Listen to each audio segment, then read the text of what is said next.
Hello વિદ્યાર્થી મિત્રો, આજે આપણે ધોરણ 10 સામાજિક વિજ્ઞાન વિષયમાં ચેપ્ટર નંબર 1 ભારતનો વારસો અભ્યાસ કરીશું. ચેપ્ટર નંબર 1 ની વિદ્યાર્થી મિત્રો હું તમને વાત કરું તો ચેપ્ટર નંબર 1 બોર્ડની પરીક્ષામાં કુલ 3 માર્ક્સમાં પૂછાય છે. ચેપ્ટર નંબર 1 બોર્ડની પરીક્ષામાં 3 ગુણમાં પૂછાય છે. 3 ગુણ કેવી રીતે? એટલે કે આ ચેપ્ટરમાંથી 2 માર્ક્સનો એક પ્રશ્ન બોર્ડની પરીક્ષામાં પૂછાશે અને 1 માર્ક્સનો એક પ્રશ્ન બોર્ડની પરીક્ષામાં પૂછાશે. આ 1 માર્ક્સનો જે પ્રશ્ન છે એ ઓબ્જેક્ટિવમાં પૂછાશે. ઓબ્જેક્ટિવમાં એટલે કઈ રીતે કે ખરા ખોટામાં પૂછાઈ શકે, ખાલી જગ્યામાં પૂછાઈ શકે કે જોડકામાં કે એક વાક્યમાં ઉત્તર આપો તેમાં પણ પૂછાઈ શકે છે. આપણે ચેપ્ટરની શરૂઆત કરીએ તો કે ભારતનો વારસો એમાં સૌથી પહેલા આપણે આપણા ભારતની વિશેષતાઓ અને ભારત દેશ વિશે થોડું સમજી લઈએ. એમાં મેં બોર્ડ પર પ્રસ્તાવના લખી છે, જોઈએ તો કે ભારત વિશ્વની પ્રાચીન સંસ્કૃતિ ગણવામાં આવે છે કે વિશ્વની પ્રાચીન સંસ્કૃતિ જે છે એ આપણી ભારતની સંસ્કૃતિ છે. વિશ્વની પ્રાચીન સંસ્કૃતિ ભારતની સંસ્કૃતિ છે. અહીંયા એવું કીધું છે કે પ્રાચીન ગ્રંથ, આપણો પ્રાચીન ગ્રંથ છે વિષ્ણુ પુરાણ. આ વિષ્ણુ પુરાણ ગ્રંથમાં ભારતનું સ્થાન દર્શાવવામાં આવ્યું છે. વિષ્ણુ પુરાણ ગ્રંથમાં ભારતનું સ્થાન દર્શાવવામાં આવ્યું છે. આ 1 માર્ક્સનો જે પ્રશ્ન છે એમાં વિષ્ણુ પુરાણ ગ્રંથ વિશે પૂછાઈ શકે કે પ્રાચીન ગ્રંથ એટલે કે કયા ગ્રંથમાં ભારતનું સ્થાન જણાવવામાં આવ્યું છે કે દર્શાવવામાં આવ્યું છે. ઉત્તર આવશે વિષ્ણુ પુરાણ. ત્યારબાદ ભારતનું સ્થાન હિમાલયની કઈ દિશામાં આવેલું છે? ભારતનું સ્થાન હિમાલયની કઈ દિશામાં આવેલું છે? તો ભારતનું સ્થાન હિમાલયની દક્ષિણે આવેલું છે. ભારતનું સ્થાન સમુદ્રની ઉત્તરે આવેલું છે. અને આ વિષ્ણુ પુરાણ ગ્રંથમાં ભારત વર્ષ નામ આપવામાં આવ્યું. વિષ્ણુ પુરાણમાં ભારત વર્ષ નામ આપવામાં આપણી ભારતીય પ્રજા, ભારત દેશ એ પ્રાચીન વિષ્ણુ પુરાણમાં તેની ચર્ચા કરવામાં આવી છે. હવે બીજી આગળ આપણે વાત કરીએ તો વિશ્વના દેશોમાં આપણો દેશ વિસ્તારની દ્રષ્ટિએ 7મું સ્થાન ધરાવે છે. વિશ્વના દેશોમાં વિસ્તારની દ્રષ્ટિએ આપણો દેશ 7મું સ્થાન ધરાવે છે અને વસ્તીની દ્રષ્ટિએ આપણો દેશ બીજું સ્થાન ધરાવે છે. વસ્તીની દ્રષ્ટિએ આપણો દેશ બીજું સ્થાન ધરાવે છે. સૌપ્રથમ વસ્તીની દ્રષ્ટિએ કયો દેશ આવે છે? ચીન. ત્યાર પછી ભારતનો દેશ આવે છે બીજું સ્થાન વસ્તીની દ્રષ્ટિએ. પ્રશ્નની વાત ફરીથી આપણે ચર્ચા કરીએ કે ભારત દેશ વિશેની વિશેષતાઓ સ્પષ્ટ કરો. પ્રસ્તાવના લખી છે, ફરીથી એક વખત ધ્યાન આપો કે વિશ્વની પ્રાચીન સંસ્કૃતિ કઈ છે? ભારતની સંસ્કૃતિ. પ્રાચીન ગ્રંથ એટલે કે આપણો પ્રાચીન ગ્રંથ કયો છે? વિષ્ણુ પુરાણ. વિષ્ણુ પુરાણ ગ્રંથમાં ભારતનું સ્થાન દર્શાવવામાં આવ્યું છે. ભારતનું સ્થાન હિમાલયની કઈ દિશામાં છે? દક્ષિણ દિશામાં. ભારતનું સ્થાન સમુદ્રની ઉત્તર દિશામાં. આ રીતે ભારત વર્ષ નામ આપવામાં આવ્યું હતું જે ભારત દેશ તરીકે ઓળખાયો. વિસ્તારની દ્રષ્ટિએ ભારતનું સ્થાન કયું છે? 7મું છે.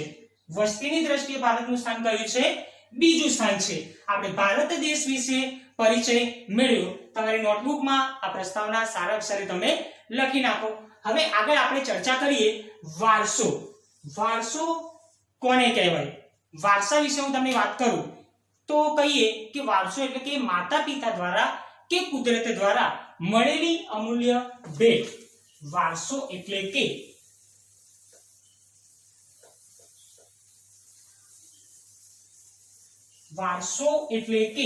માતા પિતા દ્વારા કે કુદરત દ્વારા મળેલી અમૂલ્ય ભેટ.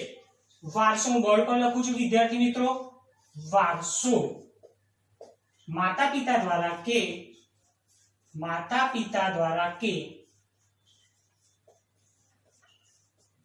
કુદરત દ્વારા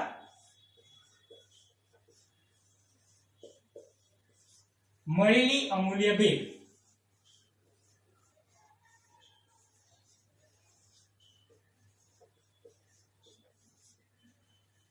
માતા પિતા દ્વારા તેની જગ્યાએ પૂર્વજો દ્વારા પણ લખી શકાય કે પૂર્વજો દ્વારા મળેલી અમૂલ્ય ભેટ.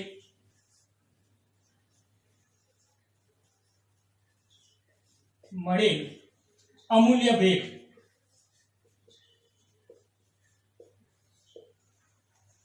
કોને કહેવાય વારસો?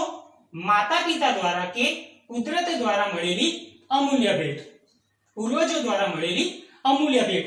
આ થઈ વારસાની વ્યાખ્યા એ માતા પિતા દ્વારા કે પૂર્વજો દ્વારા મળેલી અમૂલ્ય ભેટ, માતા પિતા દ્વારા કે કુદરત દ્વારા મળેલી ભેટ કે પૂર્વજો દ્વારા મળેલી અમૂલ્ય ભેટ પણ વારસાની વ્યાખ્યા થઈ શકે છે. હવે આપણે આગળ આપણી ભારતીય સંસ્કૃતિ વિશે અભ્યાસ કરીશું કે ભારતીય સંસ્કૃતિ કેવી સંસ્કૃતિ છે તે, એમાં સંસ્કૃતિનો અર્થ આપવામાં આવ્યો છે.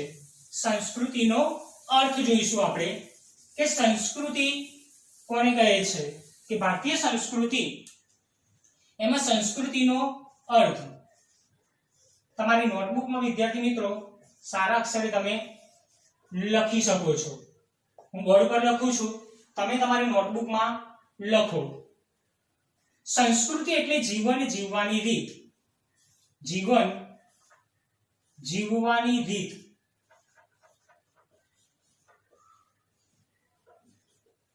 માનવ મનનું ખેડાણ,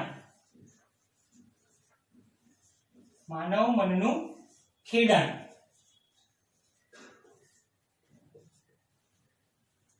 ધાર્મિક પરંપરાઓ,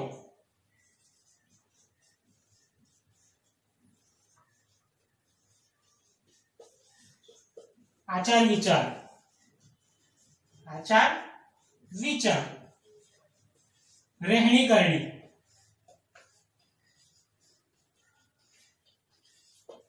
શું લખ્યું છે વિદ્યાર્થી મિત્રો બોર્ડ ઉપર? સંસ્કૃતિનો અર્થ, સંસ્કૃતિ એટલે જીવન જીવવાની રીત, સંસ્કૃતિ એટલે જીવન જીવવાની રીત. કેવી રીતે?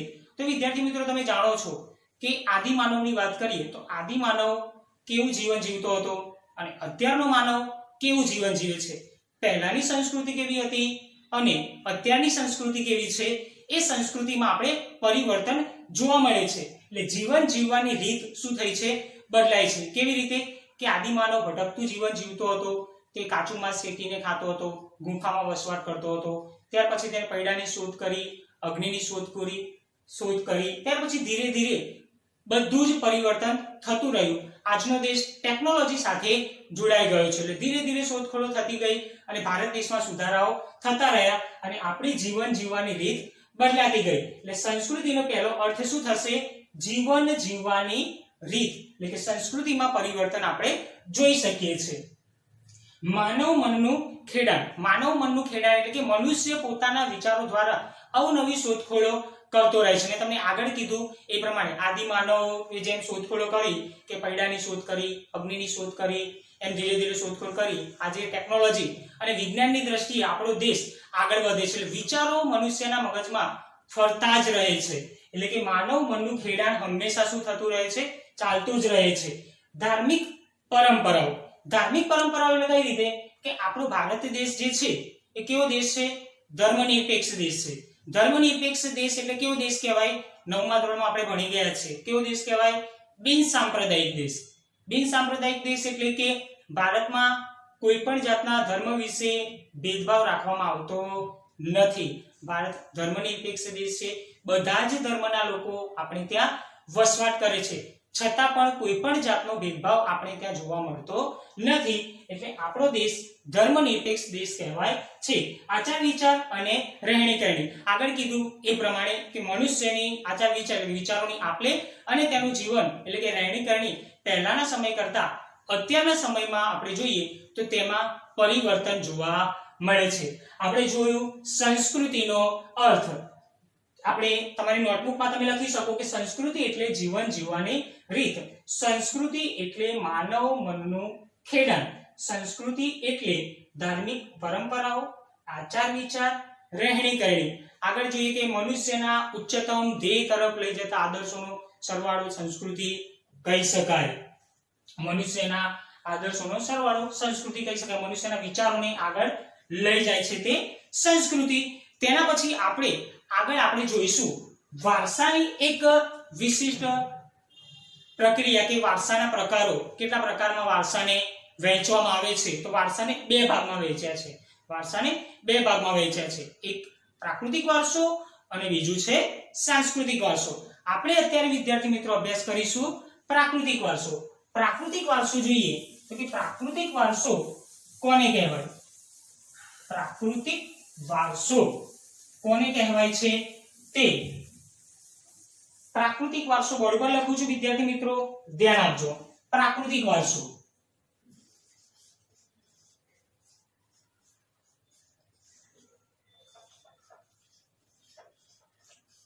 પ્રાકૃતિક વારસો એટલે કે જોઈએ કે પ્રકૃતિ,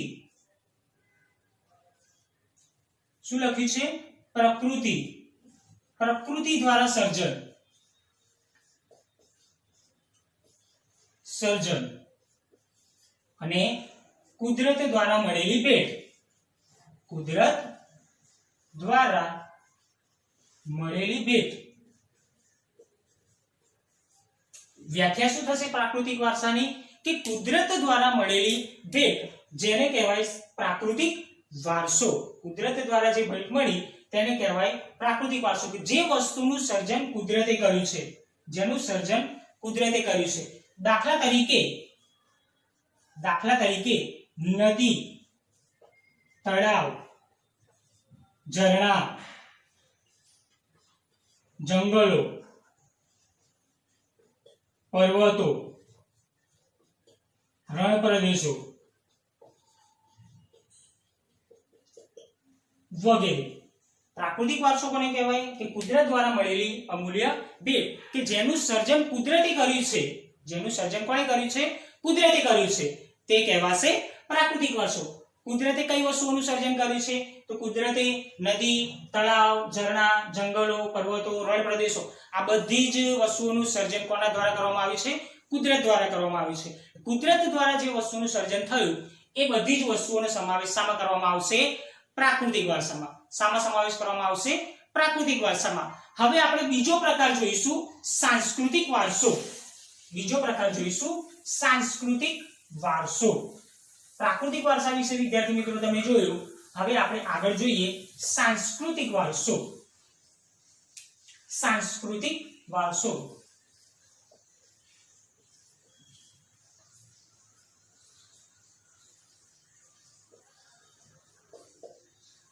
સાંસ્કૃતિક વારસો. સાંસ્કૃતિક વારસો કોને કહેવાય? સાંસ્કૃતિક વારસાની વાત કરીએ કે મનુષ્યની હું તમને વાત કરું કે મનુષ્ય પોતે જે પોતાના ઉચ્ચતમ ધ્યેય, એટલે કે આપણે બાળકોની જ વાત કરીએ કે મનુષ્ય પોતાની બુદ્ધિ, આવડત અને કલા કૌશલ્ય દ્વારા જે કાંઈ પણ સર્જન કરે છે, મનુષ્ય પોતાની બુદ્ધિ, આવડત અને કલા કૌશલ્ય દ્વારા જે કાંઈ પણ સર્જન કરે છે તેને કહેવાય છે સાંસ્કૃતિક વારસો. મનુષ્ય પોતાની બુદ્ધિ, આવડત અને મનુષ્ય પોતાની બુદ્ધિ,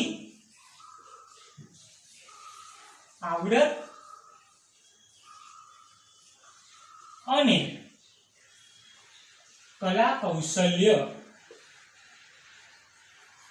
દ્વારા જે સર્જન કર્યું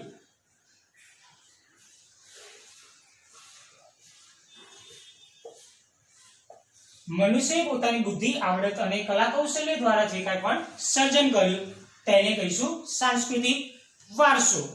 મનુષ્યએ પોતાની બુદ્ધિ, આવડત અને કલા કૌશલ્ય દ્વારા જે કાંઈ પણ સર્જન કર્યું તે છે સાંસ્કૃતિક વારસો.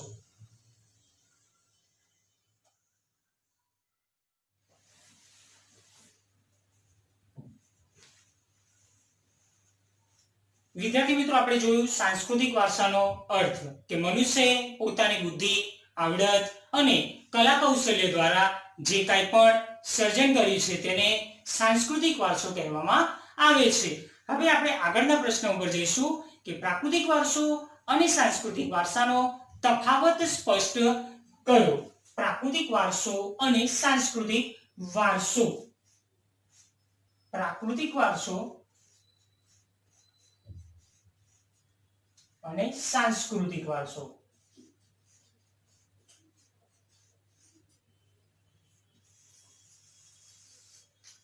પ્રાકૃતિક વારસો. પ્રાકૃતિક વારસો આગળ જોઈએ વિદ્યાર્થીઓ કોને કહેવાય? કે જેનું સર્જન કુદરત દ્વારા થયું છે.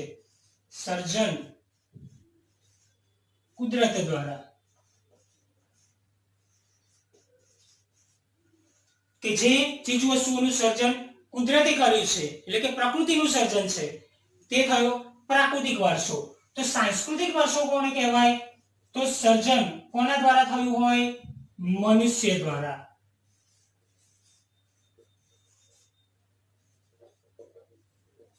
સાંસ્કૃતિક વારસાનું સર્જન કોના દ્વારા થયું છે? મનુષ્ય દ્વારા. ત્યાર પછી જોઈશું પ્રાકૃતિક વારસામાં કઈ બાબતોનો સમાવેશ કરવામાં આવે છે. આગળ જોઈએ જ પ્રમાણે નદી, તળાવ, ઝરણા, પર્વતો, રણ પ્રદેશો, ખીણ પ્રદેશો વગેરે.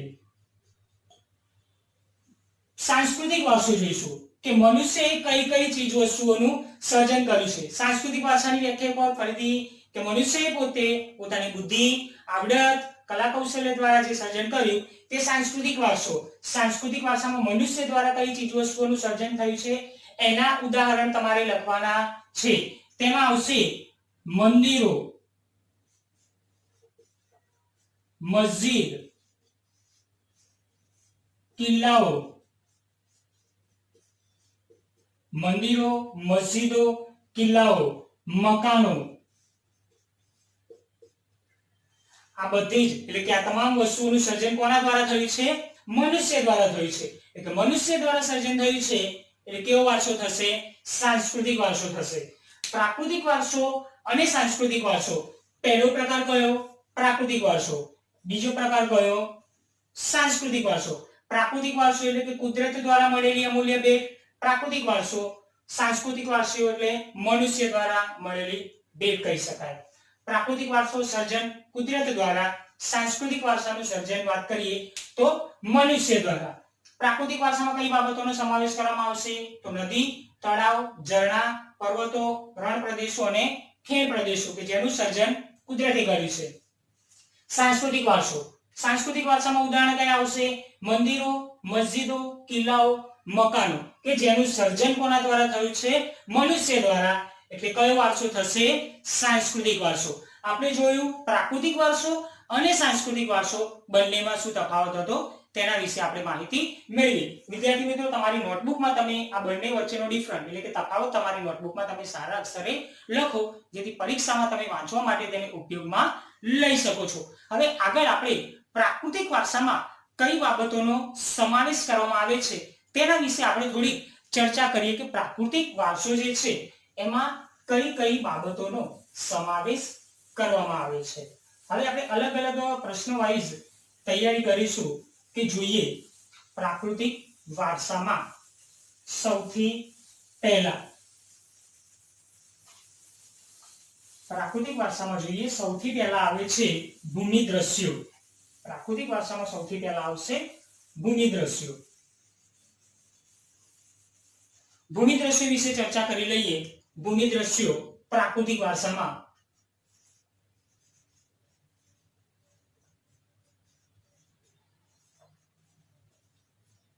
એક ભૂમિ દ્રશ્યો.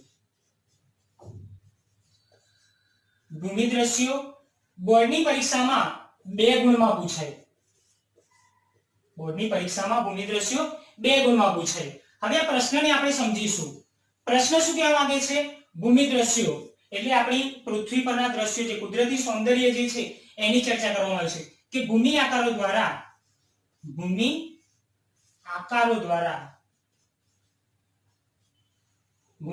દ્વારા જે સર્જન થયું છે, ભૂમિ આકારો દ્વારા જે સર્જન થયું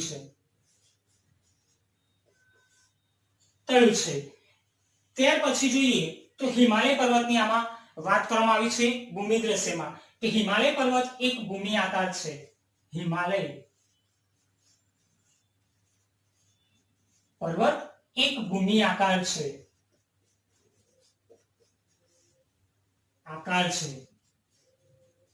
વિદ્યાર્થી મિત્રો, તમે જાણો છો હિમાલય પર્વત વિશે વાત કરી છે ભૂમિ દ્રશ્યમાં. હિમાલય પર્વત એક ભૂમિ આકાર છે.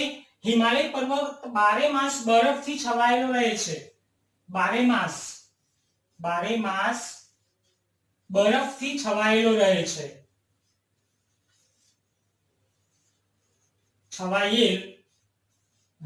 છે. વિદ્યાર્થી મિત્રો, તમને વાત કરું કે આપણે 9મા ધોરણનો પ્રશ્ન આવતો હતો કે હિમાલયની નદીઓ અને દ્વીપકલ્પીય નદીઓ બંને વચ્ચે શું તફાવત હતો? તો હિમાલયની નદીઓ બારેમાસ પાણીથી શું હતી? ભરપૂર રહેતી હતી. બારેમાસ પાણીથી ભરપૂર રહેતી હતી. કેમ કે બરફથી છવાયેલો હિમાલય પર્વત હોય તેના કારણે કે ઉનાળામાં બરફ પીગળે તે સમયગાળા દરમિયાન નદીમાં પાણી ભરપૂર જોવા મળે. હિમાલયમાંથી નીકળતી નદીઓ બારેમાસ પાણીથી ભરપૂર અને દ્વીપકલ્પીય નદીઓ કેવી હતી? છીછરી હતી. આ બંનેના તફાવત વિશે આપણે આગળના ધોરણમાં તમે અભ્યાસ કરી ચૂક્યા છો કે હિમાલય પર્વત એ ભૂમિયાકાર છે અને તે પર્વતની વાત કરીએ હિમાલય પર્વત બારેમાસ બરફથી કેવો હોય છે? છવાયેલો રહે છે. એટલે બારેમાસ પાણીથી શું હોય છે? હિમાલયમાંથી નીકળતી નદીઓ બારેમાસ પાણીથી ભરપૂર રહે છે. હવે આપણે આગળ વાત કરીએ તો હિમાલયમાં કેટલાક યાત્રાધામો આવેલા છે. યાત્રાધામો હિમાલયના યાત્રાધામ કયા કયા યાત્રાધામો આવેલા છે? અમરનાથ, બદ્રીનાથ, કેદારનાથ. હિમાલયના યાત્રાધામોની વાત કરીએ તો અમરનાથ છે, બદ્રીનાથ છે, કેદારનાથ જેવા યાત્રાધામો હિમાલય પર્વત પર આવેલા છે. આમ હિમાલયનું ઘણું મહત્વ છે. આમ હિમાલયનું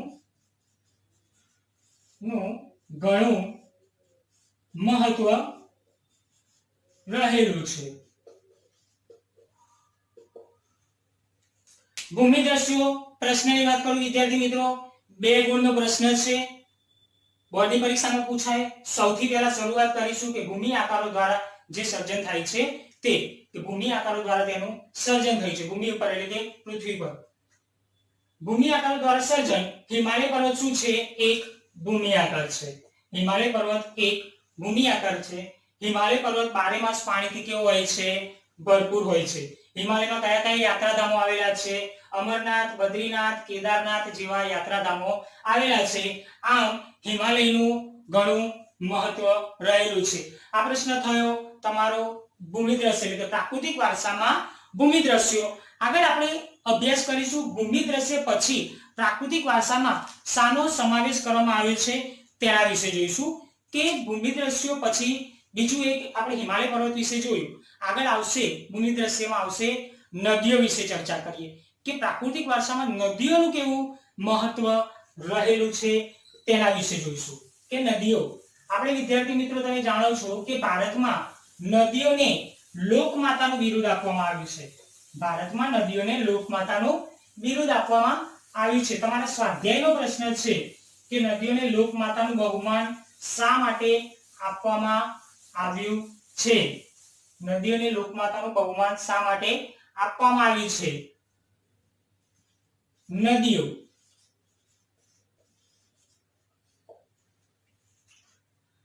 સૌ પહેલો મુદ્દો જોઈશું. ભારતમાં નદીઓને લોકમાતાનું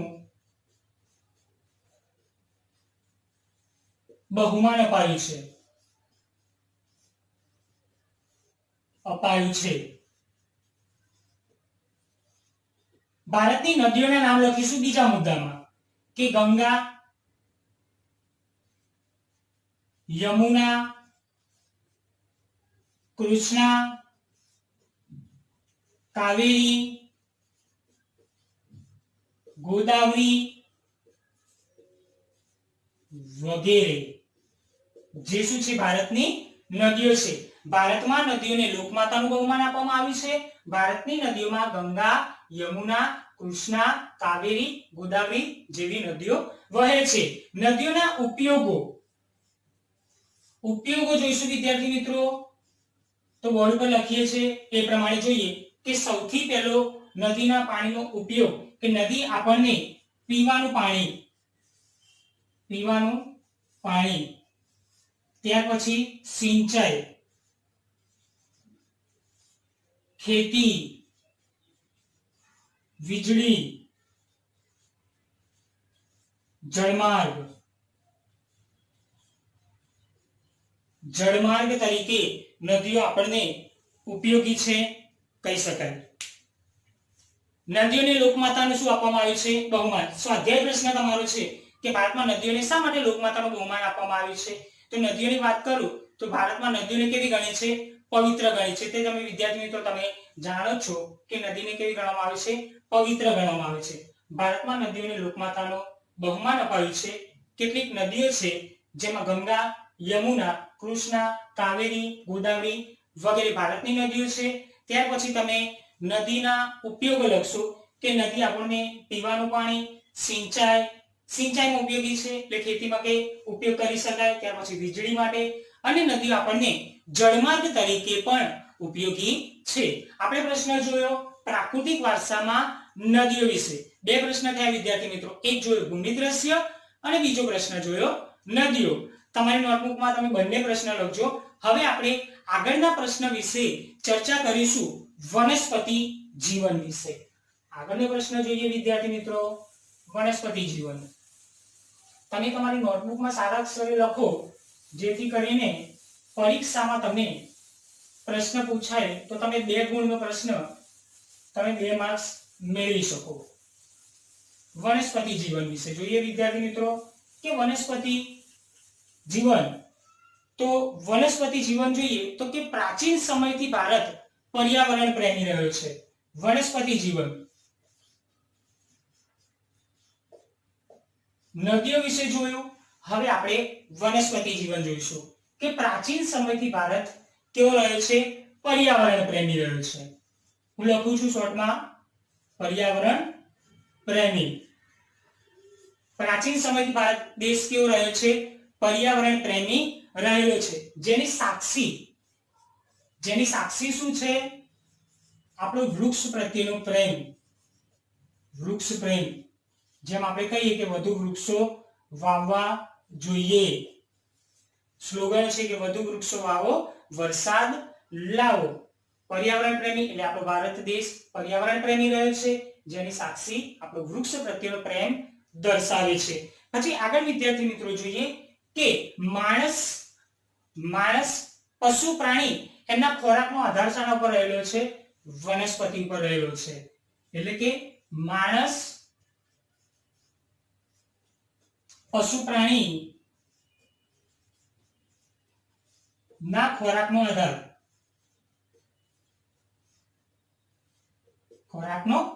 આધાર કે મનુષ્ય, પશુ, પ્રાણી તેના ખોરાકનો આધાર શાના પર રહેલો છે? વનસ્પતિ ઉપર રહેલો છે. ત્યાર પછી વિદ્યાર્થી મિત્રો વાત કરું કે ભારતમાં વનસ્પતિમાં વડ, પીપળો, તુલસી, લીમડો વગેરે વનસ્પતિઓ છે વિદ્યાર્થી મિત્રો. તેમાં કેટલીક ઔષધીય વનસ્પતિ પણ છે. ઔષધીય વનસ્પતિ આપણે મુદ્દો અલગથી લખીશું. ઔષધીય વનસ્પતિ. ઔષધીય વનસ્પતિ કઈ કઈ છે તેમાં લખીશું આપણે હરડે, તુલસી, અરડુસી, હરડે, તુલસી, અરડુસી, સર્પગંધા, અશ્વગંધા, કુંવરપાઠું. આ શું છે? ઔષધીય વનસ્પતિ છે. વિદ્યાર્થી મિત્રો 1 માર્ક્સના પ્રશ્નમાં પૂછાય કે ઔષધીય વનસ્પતિ કઈ છે? તેમાં આવશે હરડે, અરડુસી, તુલસી, સર્પગંધા, અશ્વગંધા, કુંવરપાઠું છે, લીમડો છે. લીમડાના પાન જેમાં આપણે ઔષધ તરીકે પણ ઉપયોગ કરીએ છીએ. તુલસીના પત્તા આપણે શરદી, ખાંસી જેવી બીમારી માટે ઉપયોગ કરીએ છીએ. તમે જાણો છો વિદ્યાર્થી મિત્રો કે પહેલાના સમયગાળા દરમિયાન જ્યારે ઋષિ મુનિઓ, જ્યારે ડોક્ટરો નહોતા ત્યારે એ લોકો ઔષધીય વનસ્પતિ દ્વારા શું કરતા હતા? સારવાર કરતા હતા. ઔષધીય વનસ્પતિ દ્વારા તેઓ શું કરતા હતા? સારવાર કરતા હતા. કે ઔષધીય વનસ્પતિમાં હરડે, અરડુસી, તુલસી, સર્પગંધા, અશ્વગંધા, કુંવરપાઠું, લીમડો વગેરે ભારતની ઔષધીય વનસ્પતિ છે. આપણે વનસ્પતિ જીવન વિશે જોયું. વનસ્પતિ જીવન આ પ્રશ્ન પણ 2 ગુણનો પ્રશ્ન છે. આ પ્રશ્ન પણ 2 ગુણનો પ્રશ્ન છે કે ભારતની પ્રજા પર્યાવરણ પ્રેમી રહેલી છે. જેની સાક્ષી શું છે? આપણો વૃક્ષ પ્રત્યેનો પ્રેમ. માણસ, પશુ, પ્રાણીના ખોરાકનો આધાર શાના ઉપર રહેલો છે? વનસ્પતિ, વૃક્ષો ઉપર. વડ, પીપળો, તુલસી, લીમડો વગેરે વૃક્ષો છે તેમાં કેટલાક ઔષધીય વનસ્પતિ છે. ઔષધીય વનસ્પતિમાં હરડે, અરડુસી, તુલસી, સર્પગંધા, અશ્વગંધા, કુંવરપાઠું વગેરે ઔષધીય વનસ્પતિ તરીકે તેનો ઉપયોગ કરવામાં આવે છે. વિદ્યાર્થી મિત્રો, તમે જાણો છો કે મેં બોર્ડ પર અહીંયા નામ લખ્યું છે વડનું વૃક્ષ.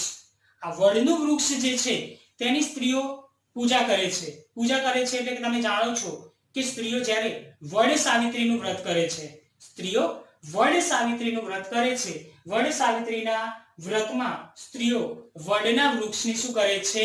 પૂજા કરે છે. અહીંયા લખું છું વિદ્યાર્થી મિત્રો, વડ સાવિત્રીનું વ્રત. તમે લખી શકો મુદ્દામાં. વડ સાવિત્રીના વ્રતમાં સ્ત્રીઓ વડના વૃક્ષની શું કરે છે? પૂજા કરે છે. કે વડ સાવિત્રીના વ્રતમાં સ્ત્રીઓ વડના વૃક્ષની શું કરે છે? પૂજા કરે છે. હવે વિદ્યાર્થી મિત્રો, વનસ્પતિ વિશે આપણે અભ્યાસ કર્યો છે. હવે આપણે નેક્સ્ટ ટોપિક એટલે કે આગળનો પ્રશ્ન પ્રાકૃતિક વારસામાં જોઈશું વન્ય જીવન. વનસ્પતિ જીવન પછી છે વન્ય જીવન. આ વન્ય જીવન વાળો પ્રશ્ન પણ 2 માર્ક્સનો પ્રશ્ન છે. વન્ય જીવન પણ 2 માર્ક્સનો પ્રશ્ન છે. જોઈએ વન્ય જીવન. વિદ્યાર્થી મિત્રો, તમે તમારી નોટબુકમાં પણ હું જે પ્રમાણે લખું છું એ પ્રમાણે તમે વિડિયો જોતા તમે તમારી નોટબુકમાં સારા અક્ષરે તમે લખો, જેથી કરીને તમે પરીક્ષામાં વાંચવા માટે તમે તેનો ઉપયોગ કરી શકો. વનસ્પતિ જીવન જોયું. હવે જોઈએ વન્ય જીવન.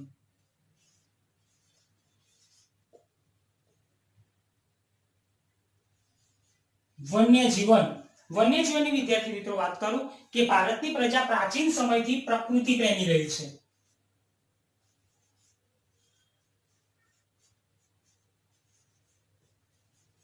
ભારતની પ્રજા પ્રાચીન સમયથી કેવી રહી છે? પ્રકૃતિ પ્રેમી રહી છે. ભારતમાં કેટલાક પ્રાણીઓ જેમાં વાઘ, સિંહ, હાથી, ગેંડા, દીપડો વગેરે પ્રાણીઓ આપણે ત્યાં ભારતમાં જોવા મળે છે. કે વગેરે પ્રાણીઓ આપણે ભારતમાં જોવા મળે છે. વિદ્યાર્થી મિત્રો, તમે જાણો છો કે આપણે 9મા ધોરણમાં વન્યજીવો વાળું ચેપ્ટર આવતું હતું. એમાં વન્યજીવોની સંખ્યા એના ઉપર વાત કરવામાં આવી છે કે ભારતમાં વન્યજીવો જેમ કે વાઘ છે, સિંહ છે, તેમની સંખ્યામાં શું થતો રહે છે? ઘટાડો થતો રહે છે. કેમ કે શિકાર કરવામાં આવે કે મનુષ્ય પ્રાણીનો શિકાર કરે છે, મારી નાખે છે, તેમાંથી મળતું ચામડું, નખ અને બધું બજારમાં વેચે અને એના દ્વારા શું કરે છે? પૈસા મેળવે છે. એના માટે સરકારે વાઘ અને સિંહ માટે પરિયોજનાઓ બનાવી હતી. આ પરિયોજનાઓ તમને યાદ હશે કે વાઘ પરિયોજના અને સિંહ પરિયોજના. વાઘ પરિયોજનામાં શું હતું? વાઘને રક્ષણ આપવામાં આવતું હતું અને સિંહ પરિયોજનામાં શું? સિંહને રક્ષણ આપવામાં આવતું કે જે વાઘની ઘટતી જતી સંખ્યાઓ હતી એ કાબૂમાં લાવવા માટે વાઘ પરિયોજના અને સિંહની જે ઘટતી જતી સંખ્યાઓ હતી તેને કાબૂમાં લાવવા માટે સિંહ પરિયોજના શરૂ કરવામાં આવી. હવે આ સિંહની વાત કરીએ આપણે. સિંહ તો આખા વિશ્વમાં સિંહ ગુજરાતના ગીરના જંગલમાં જોવા મળે છે. આખા વિશ્વમાં સિંહ ગુજરાતના ગીરના જંગલમાં જોવા મળે છે. કે વિશ્વમાં સિંહ ગુજરાતના ગીરના જંગલમાં જોવા મળે છે. ત્યાર પછી જોઈએ કે ધાર્મિક માન્યતા પ્રમાણે વન્યજીવોને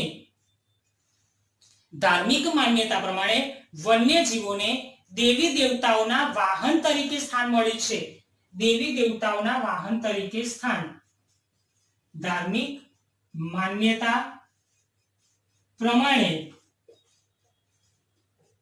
દેવી દેવતાઓના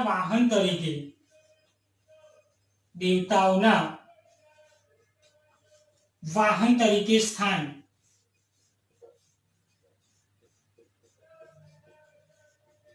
કયા વન્યજીવો છે કે જેને દેવી દેવતાના વાહન તરીકે સ્થાન મળ્યું છે? એના વિશે આપણે જોઈએ કે વાઘ, મોર અને ગરુડ. વાઘ, મોર અને ગરુડ. વાઘ, મોર અને ગરુડને ધાર્મિક માન્યતા પ્રમાણે દેવી દેવતાઓના વાહન તરીકે સ્થાન આપવામાં આવ્યું છે. એના પછી વિદ્યાર્થી મિત્રો આપણે પ્રશ્ન આગળનો મુદ્દો જોઈશું કે વન્યજીવોમાં જોઈએ તો આપણી રાષ્ટ્રીય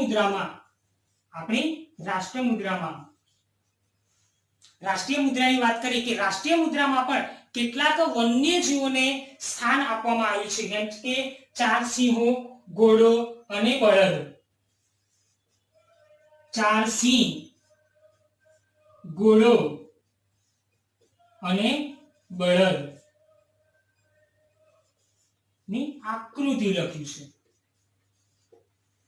કે આપણી રાષ્ટ્રીય મુદ્રામાં 4 સિંહ, ઘોડો અને બળદની આકૃતિ જોઈ શકાય છે. તમારો સ્વાધ્યાય પ્રશ્ન છે વિદ્યાર્થી મિત્રો, 1 માર્ક્સનો પ્રશ્ન મેં કીધું એ પ્રમાણે બોર્ડની પરીક્ષામાં ઓબ્જેક્ટિવમાં પૂછાય તો રાષ્ટ્રીય મુદ્રામાં કયા વન્યજીવોની આકૃતિ કે કયા વન્યજીવો જોઈ શકાય છે કે 4 સિંહની આકૃતિ જોઈ શકાય છે, ઘોડો અને બળદની આકૃતિ આપણે રાષ્ટ્રીય મુદ્રામાં જોઈ શકાય છે. ફરીથી વિદ્યાર્થી મિત્રો જો વન્યજીવન એક ફરીથી પહેલા મુદ્દાથી કે ભારતની પ્રજા પ્રકૃતિ પ્રેમી રહી છે. ભારતની પ્રજા પ્રકૃતિ પ્રેમી રહી છે.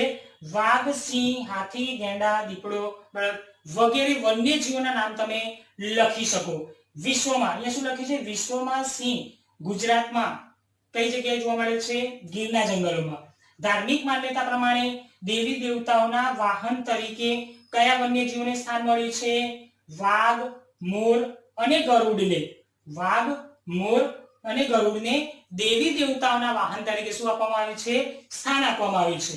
રાષ્ટ્રીય મુદ્રામાં 4 સિંહની આકૃતિ, ઘોડો અને બળદની આકૃતિ આપણે જોઈ શકાય છે. રાષ્ટ્રીય મુદ્રામાં 4 સિંહની આકૃતિ અને બળદની આકૃતિ આપણે જોઈ શકાય છે. આપણે વિદ્યાર્થી મિત્રો જોયું કે પ્રાકૃતિક વારસો, એક ભૂમિ દ્રશ્ય વિશે જોયું આપણે, નદીઓ વિશે જોયું આપણે, વનસ્પતિ જીવન વિશે જોયું આપણે અને વન્યજીવો વિશે આપણે જોયું. એ પ્રાકૃતિક વારસામાં આપણે જેટલા પણ પ્રશ્ન જોયા, ભૂમિ દ્રશ્ય એ પણ 2 ગુણનો પ્રશ્ન થયો, નદીઓ એ પણ 2 ગુણનો પ્રશ્ન હતો, વનસ્પતિ જીવન એ પણ 2 ગુણનો પ્રશ્ન હતો અને આ વન્યજીવન આપણે કેટલા ગુણનો પ્રશ્ન હતો? 2 ગુણનો પ્રશ્ન હતો. એટલે અહીંયા વિદ્યાર્થી મિત્રો પ્રાકૃતિક વારસો પૂરો થયો. આ પ્રાકૃતિક વારસામાંથી કોઈ પણ એક એટલે ભૂમિ દ્રશ્યો કે નદીઓ, વનસ્પતિ જીવન, વન્ય જીવન 2 ગુણનું આમાંથી બોર્ડની પરીક્ષામાં પૂછાય. તમે સારા અક્ષરે તમે તમારી નોટબુકમાં લખો અને તેને પરીક્ષા માટે ઉપયોગમાં લો, જેથી કરીને તમારે ગાઈડ કે અન્ય સાહિત્ય એટલે કે નવનીત કે કોઈ પણ સાહિત્યનો ઉપયોગ કરવો પડશે નહીં. તમે સરસ રીતે આને સમજી શકો છો.